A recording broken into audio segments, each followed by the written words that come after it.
Good morning, everybody. I've got 8 o'clock, so we'll go ahead and get started. I do record these lectures in case you need to quarantine or in case whatever the case may be. This also benefits those of you who can attend every time because you don't need to sit there and take a ton of notes. You should always take notes, of course, but you can always go back and view these on my YouTube channel. And I will post them in Canvas, and we'll talk a little bit more about that later. So I am recording, so anything you say may or may not be heard unless you speak up, because we're all wearing masks. It does muffle the sound. I've got a pretty good microphone here, but if you want to ask anything, please make sure you kind of speak up. Use your outside voice a little bit so that we can hear you. Before we jump into things today, I just wanted to introduce myself a little bit. You probably already saw me on the video that I posted. I'm Dr. Doug Masterson. I'm a professor of chemistry and biochemistry. I've been here since 2004. I'm currently serving as the associate provost. So even though I do have a lab in this building on the 4th floor, I still have a graduate student and a couple of undergraduates that work with me on research. My actual main office is over in the International Building. However, for the purposes of this class, office hours will be pretty much so by virtual communication, okay, so that we can minimize contact as much as possible. We'll get into that in a little bit more in just a moment. So I've been a chemist for a long time. It's a topic that I'm very passionate about. I hope you all are passionate about it for whatever reason you're going into chemistry. How many people in here are ACS certified chemistry? Okay, a few of you. And biochemistry. Yeah, so the majority of you typically are on the biochemistry track. Both of them are chemistry degrees. Right? We just really have two different ways you can go about doing it. The chemistry ACS certified degree plan is really situated to prepare people for either the workforce or to go on to graduate school if that's what you want to do. That's what I did. And likewise in the biochemistry track, you can go on to graduate school if you want to do biochemistry as well. A lot of people do that as well. But a lot of you are probably thinking something like pre-med, right? Pre-healthcare of some type, and the biochem degree track really does line up with what you need for prerequisites to get into medical school, physical therapy, whatever the case may be that you may be considering. And so we'll talk, when I'm talking about chemistry in this class, please note that I'm talking equally about both tracks. Anybody in here licensure? Okay, and so that's a third track that we have that really is geared to preparing students to go on and teach high school chemistry. Okay, you will get a chemistry degree, but you will have other things that you have to do in terms of preparing you to be a good teacher. So we will talk about all of those things. We'll talk about career options. This is a 1 credit hour course really designed to help you be successful in the major and to get the most out of it. And not just get the most out of being a chemistry or biochemistry major, whatever the case may be, but also being successful as a student, getting involved. The people that you're sitting next to right now will be your lab mates as you move up the curriculum. Many of you probably have more than just this one class right now. You all will become study buddies. You all will form study groups. And so it's very important that you all get to know each other because any major at the university really does require that you interact with folks. And it's a lot more difficult these days to interact because of COVID, but nonetheless, it's important. So that's who I am. And I think real quickly, we'll just start over here and you just say your name and we'll just go down the row. So we all, at least I've heard your name once. Levi? I'm Caitlin Waters. Caitlin? Morgan Wilson. Morgan? I'm Kayla Wynn. Kayla? Kayla. Kayla? I'm Caitlin Taylor, but I go by Kate. You go by Kate? Okay, Kate. I'm Joanna Williamson. Joanna? I'm Kylie, nice to meet you. Jalen next. Jalen, Evan Savannah. did you say Evan? Evan Savannah. Evan, okay, thank you. And I couldn't hear that. Okay. I'm Madison Smith. Madison, Macy Stroller. Macy, Jessica Fay. Jessica, Audrey Carter. Audrey, Regan Steen. Regan, Macy Smith. Alexa, Oh, Mary Margaret White. Christian. Ryan Sandlot. Lexi Hancock. you go by what? Lexi. Lexi. Michael McGee. Megan Hanson. Emma Jones. Ariana Wade. Nice to meet everybody. So, just to let you know, I will probably remember your face, but I probably won't remember your name. You might see me on campus at various things throughout the semester. Don't be afraid to wave or say hello, and don't be offended if I don't remember your name, please. I'm very bad with names, but I will remember your face. If you have a mask on.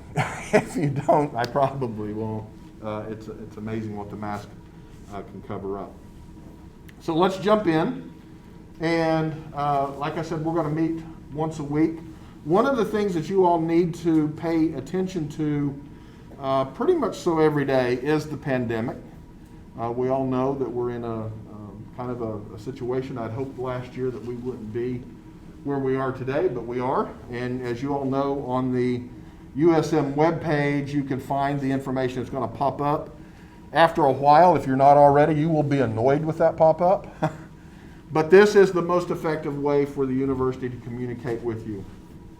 And so I would strongly suggest every day before you get up and go to class, pop on the webpage and see if there are any new announcements. Now you can see that really there's nothing new or pressing since July the 29th, but you can always go in and read more. That will take you to the COVID-19 response. I hope some of you have applied for the incentives for the vaccine incentives. I hope some of you may have won something. They're giving away free tuition and book scholarships and all kinds of stuff. So if you haven't and you are vaccinated, please go ahead and apply. You can't win if you don't play. So there's definitely a good opportunity for you all to get some valuable things. Oh, look at that parking decal, the whole 9 yards. So that's kind of exciting. So the other thing that you all need to know about, which you probably already do, is everything that we do will be in Canvas. Okay, I am trying my best to keep this as paper-free as possible. Paper means I have to hand things and you all have to touch it, and that just increases the risk of spreading something. So when you log into Canvas, you will not see exactly what I have, but you'll have access to all of your courses, and that's where we will turn in assignments. That's where we will, you have access to your syllabi. That's where you'll have access to your reading materials. I have worked really hard to make this class as cost effective for you as possible. So there are no materials that you have to go out and buy other than a notebook and a pen, which you already probably have, and have access to Canvas. So everything that you need is either freely available, or I'm going to make it freely available for you and take excerpts from various things. Before we jump into our course, right, I do want to show you there is the course Understanding the Pandemic. This course was put together by experts at USM last year. I kind of helped lead the charge to put this together. It is a short course. I highly recommend that you share it with all your family and friends. They can be on campus or not. Everybody can have access to it. Not everybody can take the quizzes, but everybody can have access to all of the materials other than that. And so this will give you a little bit of an idea about what we're going through, and at least as we saw it last fall. Talks about what a pandemic is, and I'm sure many of you at this point know that. Back last year, a lot of people really didn't understand that. It talks about the economic and social impacts of the pandemic, how that has impacted our way of life. While you're seeing a lot of people are being able to get jobs right now, you might have experienced things with shipping delays. You might have experienced things with not being able to get things that you thought you could readily get just 2 years ago. And so this has had a profound economic and social impact on us. You'll learn a little bit about the coronavirus, what a coronavirus is, and the epidemiology. Learn about spread prevention and treatment. You'll learn a lot about vaccines and how they work. You've probably learned a lot more now that we actually have effective vaccines available. And she'll talk, Dr. Coates talks a little bit about that. And then health and wellness, how to remain healthy and stay well during a pandemic, talking about diet and exercise and those types of things. So it doesn't take that long to go through it. And what I'll do, if you go through it and complete and get the certificate of completion and upload it into the assignment by Friday, I'll give you bonus points for doing it. Okay, so it's an easy way for you to get some bonus points right off the bat. I didn't know how to download. You said to download the certificate, so I didn't know how to do that. So I just took a screenshot of it and uploaded it. That's fine. That'll be fine. That will be fine. Just as long as I know you completed it, that's the important thing. So, a freely available course, feel free to share the link with everybody you know. Get mom, dad, grandma, grandpa, whatever the case may be, friends, to do it. It is truly something that we made available to the community. All right, so let's jump into the Chemistry 108. And let's go to student views, just so you can see, so it'll look like what you all have when you log in. All right, so when you all log in to Canvas, you're going to see every week there's going to be a new date, and the date will be whatever day class is. So obviously today is August the 25th. That'll be all of the materials that you need to have for today. I will have all of your materials up for the coming class by 5 o'clock on Monday, the week of. So that you need to have before you come to class. I will, when I'm done with this recording and I process it, I will post the link back in August 25th. So if you're like, oh, I wonder what he was talking about on August the 25th, you can go back, you can click on that video, you can watch it, and get all the information that you want to get. So hopefully that'll work out just fine for you. So let's talk a little bit about the syllabus. I know you all already viewed the video, but I still have to go through a little bit. Obviously, you're in the right location, so you know where we are. Just talk a little bit about class format. Of course, this is face-to-face and attendance is required. However, if the university, if the pandemic numbers get really bad and the university says we're going online for a week or two, we will still be synchronous. We would still meet at 8 a.m. on the day of class. Okay, we would just meet by teams and I would post a link. Okay, so that's how this will work. We learned last year that asynchronous classes by and large were a challenge for a lot of students because you can put things off and it gets to be a little bit more challenging. So this class, should we pivot, I will send you an email and we will be synchronous. So don't skip class. You are going to meet with me a couple of times during the semester. I'm going to get to know you as best I can as an individual and try to give you the best advice I can for your career goals.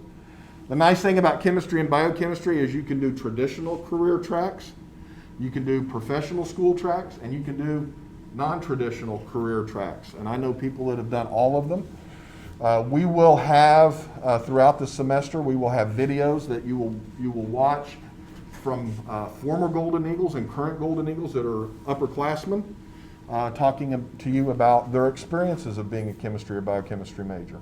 Okay, so we're trying to give you everything that you need to be successful for whatever that means to you. Right? Some of you want to go to med school. Some of you want to go to law school. Some of you may just want to get a job when you're done.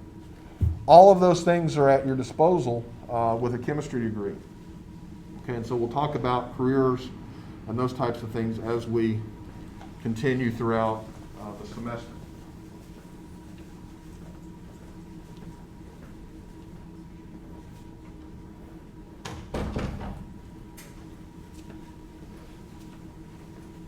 questions about any of that?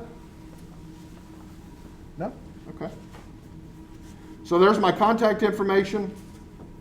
The easiest way to get in touch with me is by email. Now, I check my email regularly throughout the day up until 9 p.m.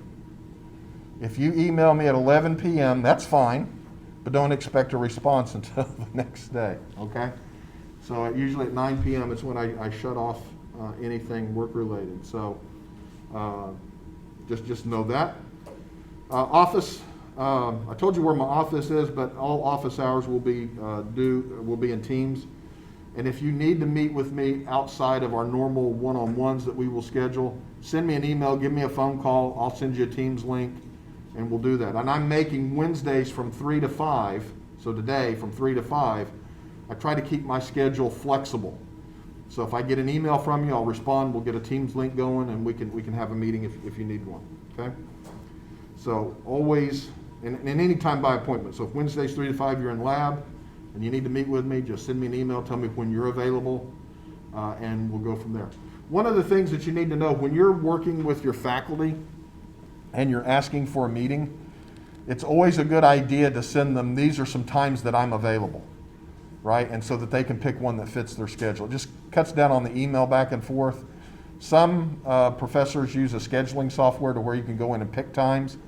But if you're just, randomly emailing a faculty member and you don't know if they do that or not, it's a good idea to say, hey, Dr. So-and-so, I'd really like to meet with you, and my schedule allows me to meet anytime Monday, Wednesday, and Friday afternoons, and then they can kind of go through and figure out what fits. I've had situations where I've gone back and forth with a student where they'll say, I can meet any time, and then I say, well, okay, I'm free at this time. Well, I can't do it then. And we've had a couple of back and forth. So just be conscientious about that. Again, there are no required text for this. Everything you need will be available. There are some objectives to the course, right? So we've already gone through those in the video. But you're going to leave with some products, okay? You're going to leave with a professional-looking resume or curriculum vitae, and we'll talk about that later in the semester. What's the difference? You're going to have an individualized semester-by-semester guide. Many of you come in at different places in the curriculum, and your semester guide may look different than what we have published in the bulletin for chemistry, right? Some of you might start right off in Cal 1. Some of you may have got AP credit and are starting in Cal 2, and that all kind of puts things differently than what's in our semester-by-semester guide. Some of you may be in trigonometry, and there's nothing wrong with any of those. It just means you've got a different starting point in the curriculum. And so this will give you an opportunity to build that individualized semester-by-semester guide that you will then take to your advising session this fall with your professional advisor. You'll show them that document. They will sit down with you and work with you on it, okay? But we're gonna work together on it, and that will be something that we talk about next week. That's actually gonna be an assignment that we need to get done pretty early. We're going to learn about personalized learning strategies, and we're going to talk an awful lot about professional web presence. By the time you leave this class, I hope that you all have a professionalized web presence. Starting today is the first day, as far as I'm concerned, of your future career. Everything that you do these days, fortunately or unfortunately, is watched, right? People make social media posts, et cetera, et cetera, et cetera. Employers, graduate schools, whatever the case may be, will go out and look at your your web presence. You have no privacy with that, okay? And so we will talk about having a professional web presence moving forward. That doesn't mean that you lose your freedom of expression or anything, but you need to think about it. Is this something that I'd want a future employer to know about me? So you always got to keep that in mind these days. And I'm so grateful that it wasn't a part of my life when I was sitting where you all are. Things were very different back then. Grading. This class is not designed to be a course that weeds you out of anything. Okay? This is a course to help you. And so there are an awful lot of A's that get assigned in this class. if you do the work. Okay? If you do the work and you follow the instructions. Okay? That doesn't mean that I don't grade critically. I do. But a lot of what you will get back from me is feedback for improvement, not necessarily, points deducted for a grade. If I give you instructions, follow these instructions, and you don't, yes, I take a lot of points off. If, however, you follow the rules and everything goes well, typically you get most of the points. So this is a course that you should expect to get an A in if you just do the work, okay? So attendance is a big part, all right? So there's going to be 280 points. That's 14 meetings at 20 points each. We do meet for 20, we meet for 15, but I'm only going to give you credit for 14, so you get kind of a freebie. At the end of the day, or at the end of this, when I get back to my office, I'm going to put in an attendance assignment that you all have to respond to today, okay? And that'll be your attendance, okay? There's going to be notebook reflections, which will be due tomorrow. Okay, I'll put up an assignment that'll be notebook reflection 1. That'll be about you reflecting on something, okay? A lot of points there. Your CV assignment, there's going to be some activities. We'll talk more about that later. Semester by semester assignment, the study tips assignment, which is due today, right? And your learning strategies assignment as well. So there's going to be a total of 855 points for the class. And so you all know how to read the special protocols. Class behavior, be kind and courteous, that kind of thing. Okay, let's go back.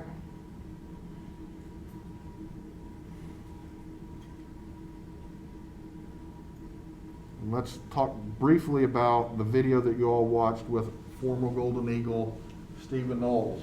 Did anybody have anything particular that they took from my conversation with Stephen last fall they want to share?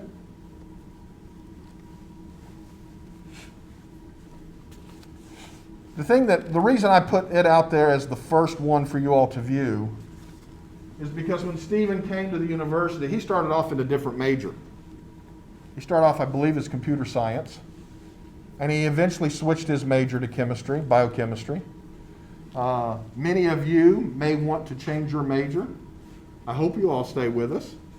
But if you find that something else is a better fit for you, it is best to figure that out earlier rather than later, right? And it's okay to change your major, right? Stephen was also a research student in my laboratory. He did some work. He's actually on a publication with me. But the whole time that I was working with him, Stephen was a very bright young man. I talked with him about going to graduate school or whatever his case may be at the time. And he said, Dr. Masterson, I really just want to get my degree. I want to go get a job, and I want to live my life. And there is absolutely nothing wrong with that. He got his bachelor's degree with us in biochemistry, and he went on to work for Georgia Pacific.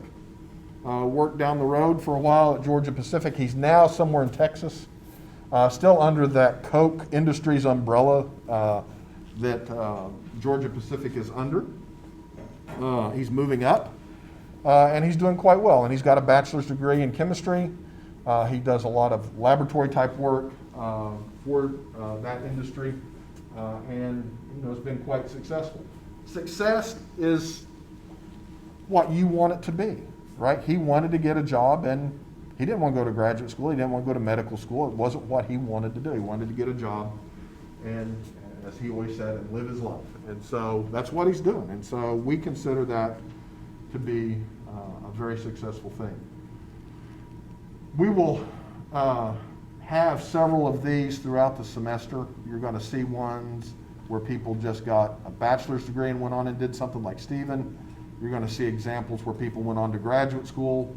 You're going to see examples where people went on to go to medical school. I've got a video from Hannah, or it was Hannah Roberts when she was here.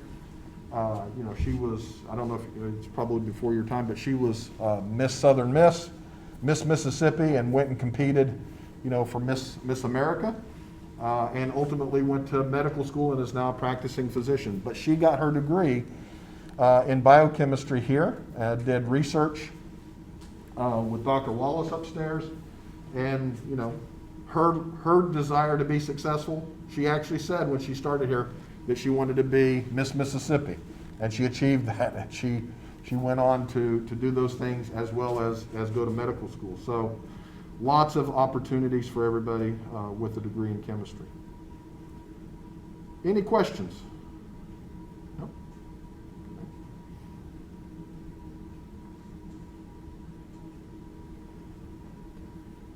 We have a visitor coming at 8:45.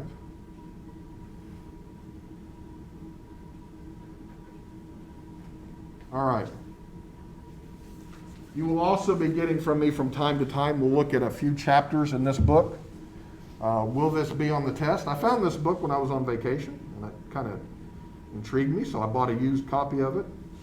And the top part of the title is really what got my attention, what your professors really want you to know about succeeding in college. Okay?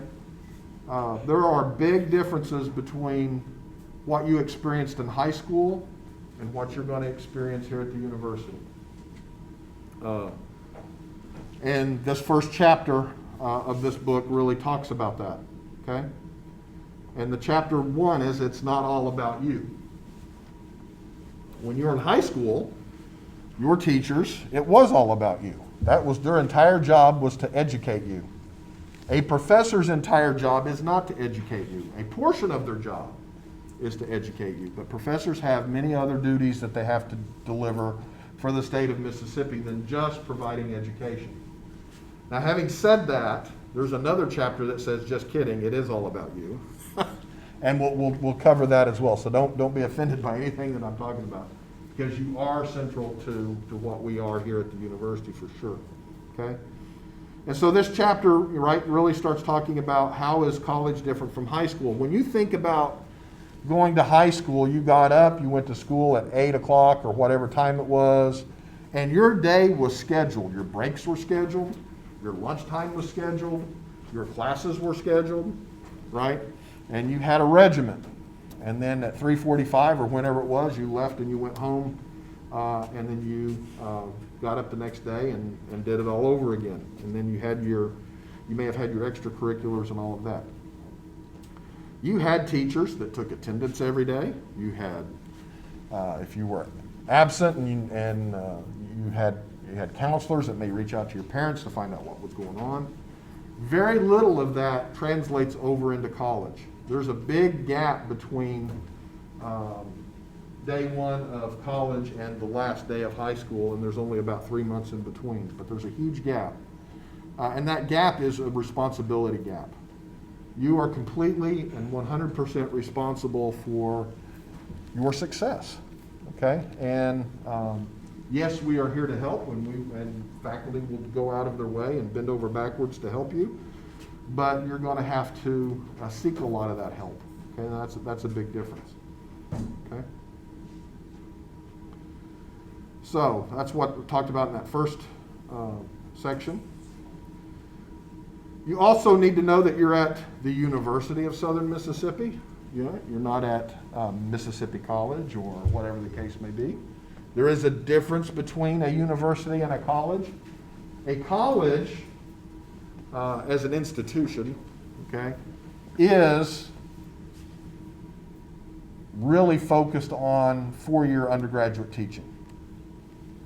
They have some research obligations, but not as much as at the university. At the university, I'll just tell you, I'm going to be bluntly honest with you. When I came here in 2004, I was told by my boss at that time, we want you to do a good job teaching, but good teaching won't get you tenure. I could have been a fantastic teacher and lost my job. All right? In chemistry, faculty have 3 responsibilities: teaching, research, and service. Okay? And we say teaching, research, and service, but really it should be research, teaching, and service. Because our annual evaluations that we get are 50% based on our research productivity. How many papers did I publish? How many students did I work with in the research lab? How many grants did I get funded to conduct that research? If I hadn't brought in well over $1 million by the time I got to tenure back in 2009, they would have told me goodbye. Even though my teaching evaluations were among the best in the department, et cetera, et cetera. Okay? However, as students, you should expect that the time that the instructor spends with you in the classroom is high quality. There is no excuse for a faculty member to come into a classroom and not give you their full 100% attention. Okay? And if you have any issues with any of that, which I don't think you will, you need to go and have a conversation with that professor or with the chair of the department. Okay? You all are paying for my time right now, right? So you all deserve my attention. And that's true. So there are some differences there, right? I mean, when somebody tells you if you don't do X, Y, or Z, you won't have a job, you start doing X, Y, and Z. Okay? So I just want you to understand that.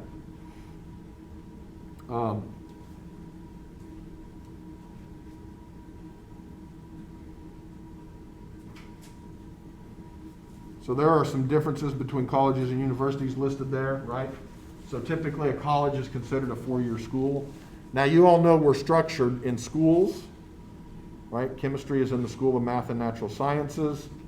The School of Math and Natural Sciences belongs to what's called a College of Arts and Sciences that has a dean. But when they're talking about college here, they're talking about institutions, not administrative units, okay? So a college is typically a four-year school. They rarely have graduate programs. They may have a master's in this, that, or the other, but rarely do they have PhD programs. Whereas a university is going to be a collection of schools that belong to colleges. We typically have master's degrees and PhDs. In the chemistry program, we offer a bachelor's degree, which is what you all are working on. We offer master's degrees and we offer PhDs. And so faculty are not only teaching undergraduates, but we have to teach graduate students. We have to work with graduate students in the laboratories, et cetera. Typically, a college only offers a bachelor's degree, but like I said, we offer all three degrees at this institution, and our program offers all three as well. Typically at a college, everybody's an undergrad. Here, you know, I think we got somewhere around 2,200 graduate students on campus in various programs across campus. Okay. And again, at the college, professors can do research, but it's not the main part of their job. Okay. Here, professors must be engaged in significant research. And in fact, your professors, if you run to a brand new assistant professor, they have to go through what's called third-year review in their third year. And if they're not producing research at that point, they can be let go. And so they've got a lot of pressures on them. Okay? And of course, universities may also include things like professional schools, law school, business school, medicine, education. We actually have an education college. We have a business college. Right? We do not have a medical school, and we do not have a law school here. But in chemistry, if you're interested in going on to law school or medical school, we can provide that pathway for you.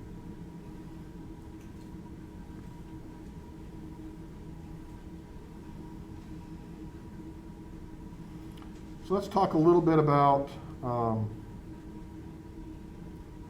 research and research obligations, right? You might be thinking right now that, why is he going to talk to me about research? I've just been here for a couple of days. Well, the reason I'm going to talk to you about research is because each and every one of you, if you stick with chemistry or biochemistry, are going to have to do at least a semester of research to graduate. Our program highly values undergraduate research. Okay, we are one of the few universities in the region that places a premium on undergraduate research. So it is a requirement as part of our capstone experience that you all do at least one semester of research. So you kind of need to start thinking about what area of chemistry might I want to work in. Does anybody know what the 5 subdisciplines of chemistry are?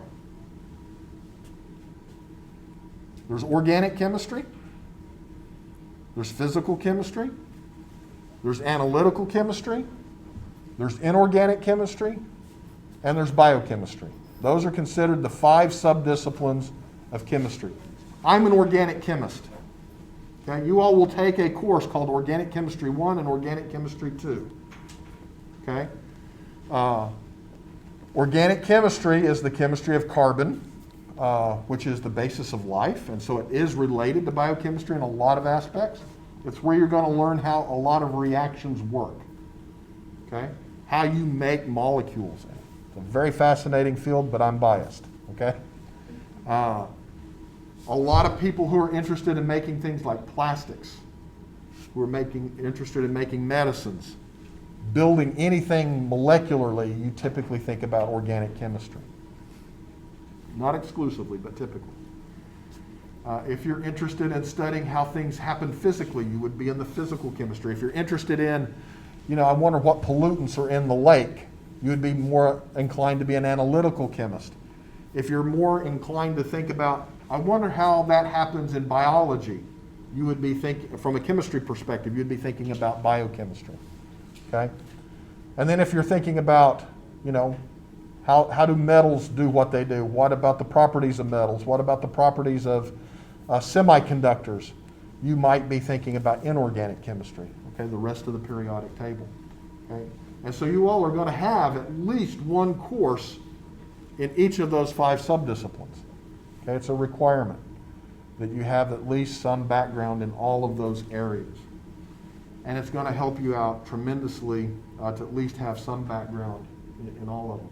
But as you take those courses, there's going to be a course or two that you end up taking and you go, I kind of like this. This is kind of what I want to do research on.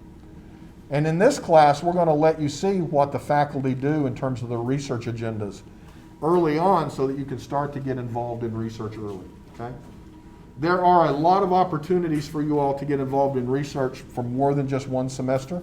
You can take credit for a variety of those courses, or for a variety of those experiences. You can obtain credit. And I've seen students come to the university and start as early as their freshman year in research. They've gotten grounded in research. They've really liked it. They applied for something like the Goldwater Scholarship, became a Goldwater Scholar. This institution in the state of Mississippi has produced more Goldwater Scholars than Ole Miss, Mississippi State, and Jackson State combined. Again, because we have a dedication to undergraduate research.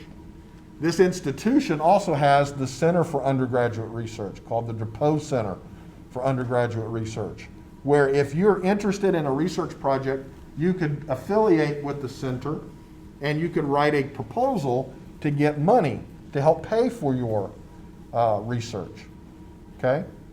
Not only help pay for your research, but let's say you're working in a lab that's well funded and they're paying for all your research stuff, but you want to go to a conference and present that research later on. You can apply through the DuPont Center for funding to help pay for your travel. Okay? So again, the University of Southern Mississippi takes great pride in undergraduates being involved in helping us create new knowledge. And that's really exciting. I will tell you a story, and I tell this to just about all of my undergraduate students when they come in and do work with me. Many of them, practically all of them I think, end up doing something that nobody else has ever done. Okay? I had a student that did a reaction one time that had never been done before.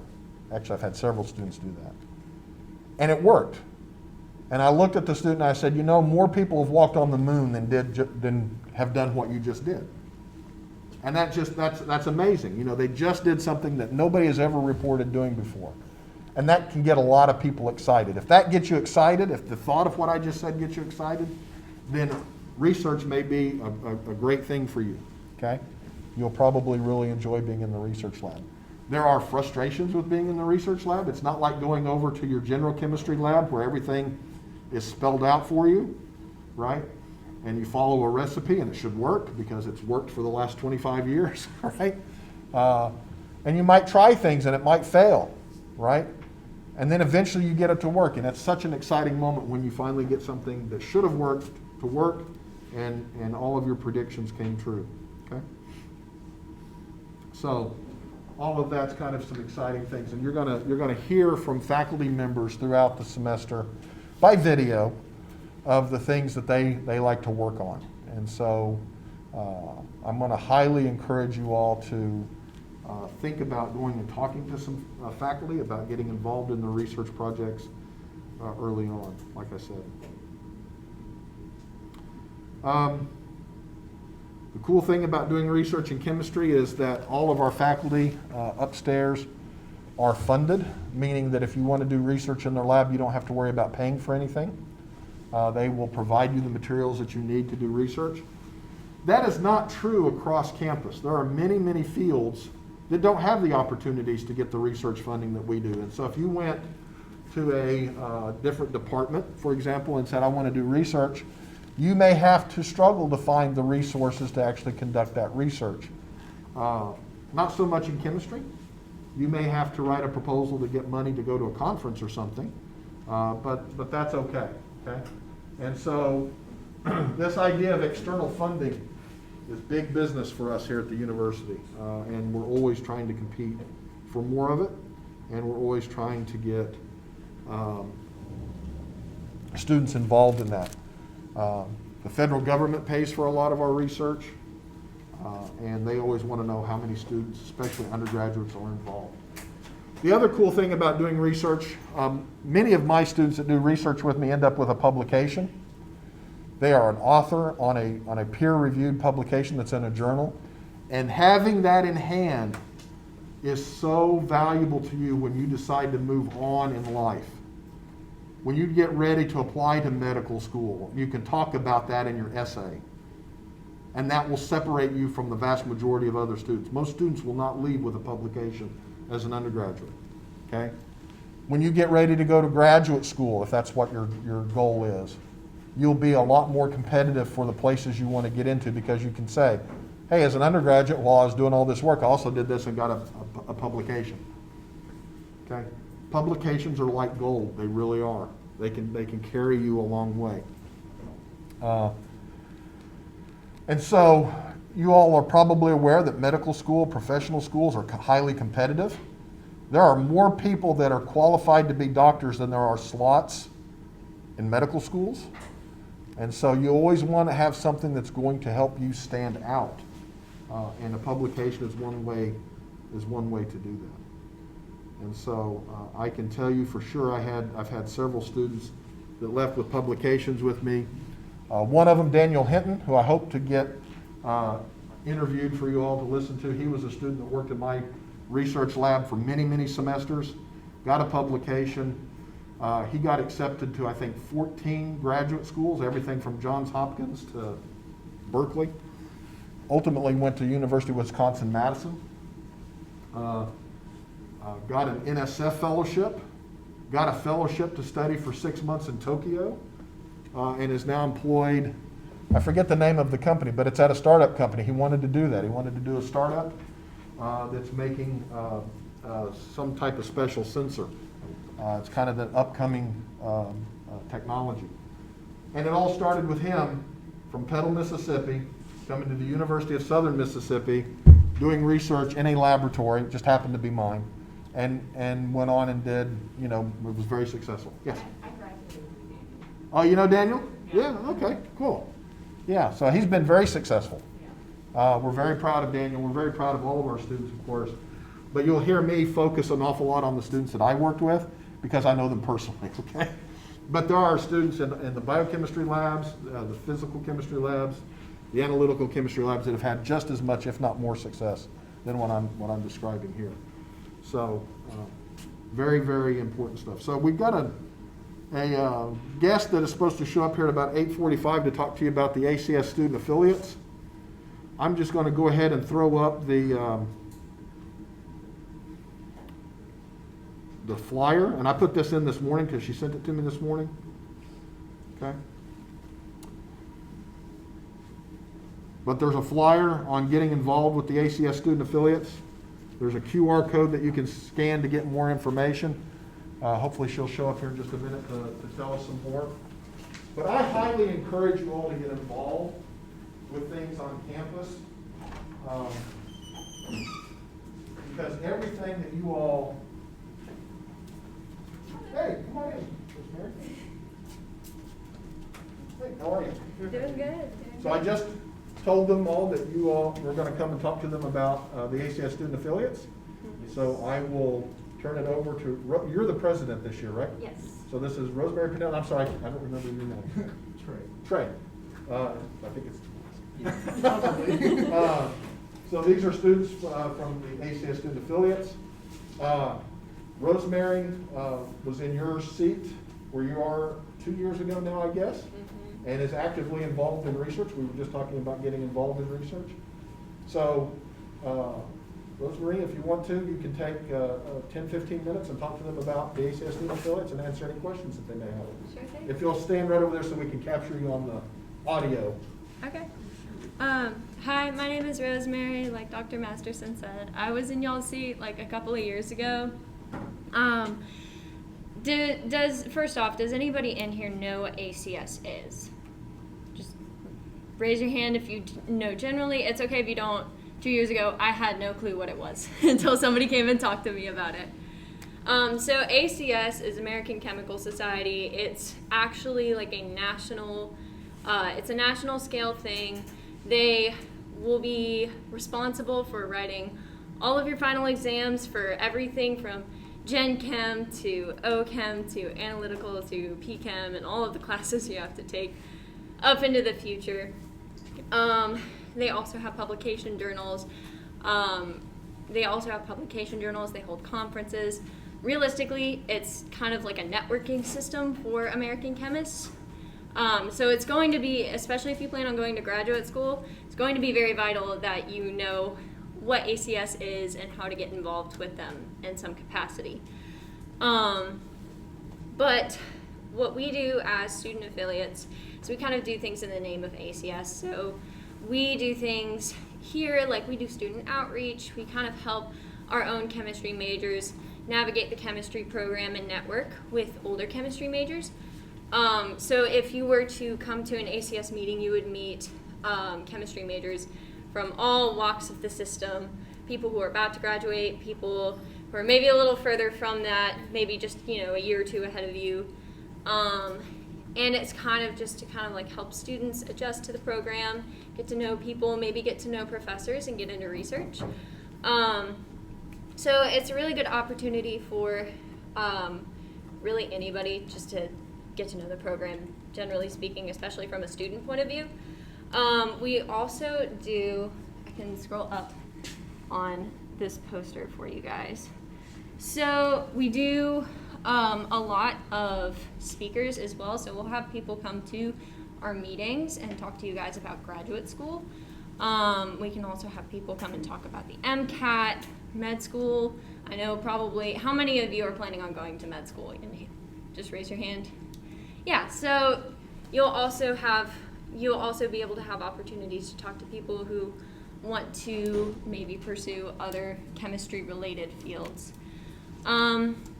We also are going to provide volunteer opportunities and different kind of philanthropy opportunities, student outreach. We do a lot of that stuff in our club. Now, over the past year and a half or so, that's kind of been limited by COVID, but thankfully we've had the opportunity to kind of start building that back up. So yeah, are there any questions about ACS? I know for me, it was a really good experience going in freshman year. That's actually how I got into my lab, is I got to know a couple of people who were in the lab that I'm in now, and I asked them about their research and kind of talked to them. Got to know that side of things, and I actually started as a pre-med person, and then I ended up changing my mind as soon as I got into research, because I got into research and just like fell in love with it. So different student outreaches. You'll do a lot of different things around, you'll be able to do a lot of different things around campus through ACS.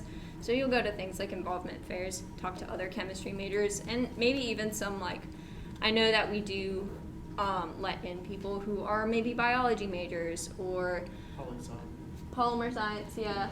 We let in pretty much anybody who is a chemistry minor or chemistry adjacent major as well.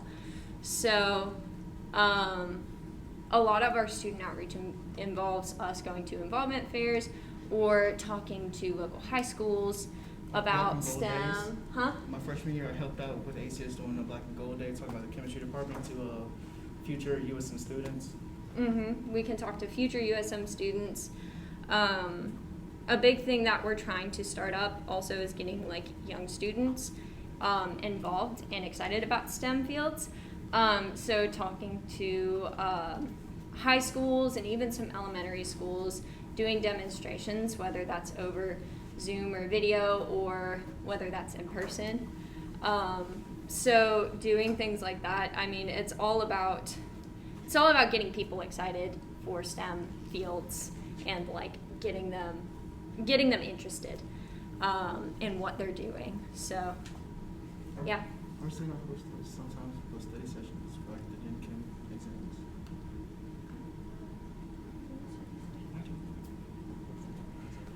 But are there any questions about ACS?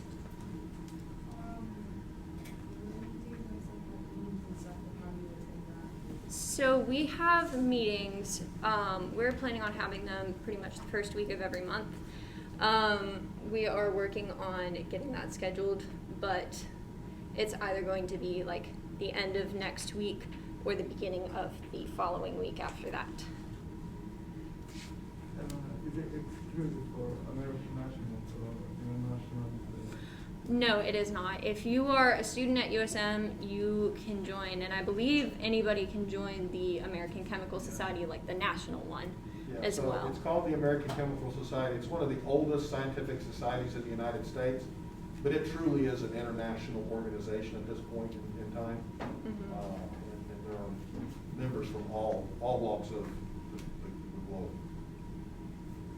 So how do we go about joining? Do we just need to scan that QR code? Yes, so if you could go down on the poster right here, there's a QR code to join the GroupMe. We also have social media that we will be posting updates about our meetings, about meeting times, meeting dates, and all of that. There's, and I mean, like, you'll also, if you join the group, you'll just get to know more chemistry majors in general, because most of us are in there, so. And there's not a lot of us. Yeah. Any other questions? All right, well, let's thank you for coming and talking to us. Thank you all. And I will just add on top of that, so there are 2 activities that you have to do throughout the semester as part of this class that get you involved in things across campus. You can use attendance at an ACS meeting as one of those things, okay? So I highly encourage you to attend an ACS meeting and get involved. It is a good group. They do a lot of, like she said, they do a lot of outreach. And one of the things that we know from all of the years that we've been studying this as a body of professors across the globe, we know that students who get involved on campus are more likely to be successful than students who don't. And what I will tell you, one of my biggest regrets as an undergraduate, you may not know it now, but I used to be quite shy. I used to not interact very well, or easily, I should say. And I didn't get as involved in college life as I could have. And it is one of my regrets from my undergraduate years. When I got into graduate school, I don't know what happened. I got a little more involved in things. I became a member of Phi Lambda Upsilon. I was a chapter vice president for that. And I wished I had done that when I was an undergrad. So just to keep that in mind for you all, there are many, many opportunities. We'll talk more about this next week. Next week, again, I will have everything that you need on Canvas by next Monday. There will be some reading assignments. We will spend a lot of time next week talking about that semester by semester guide. So be prepared to take some notes next week. And we will also have a visitor next week, at least it's scheduled, for her to come and talk to you all about the McNair program on campus, so another program. So we'll try to have some some things for you to view. So if there are no questions, I'll go ahead and dismiss. Now what we're going to do is we're going to do this orderly. So we're going to have this row exit first, the side row. Then we'll go with these two rows and then the outer two rows, okay? That way they're all crammed up next to one another.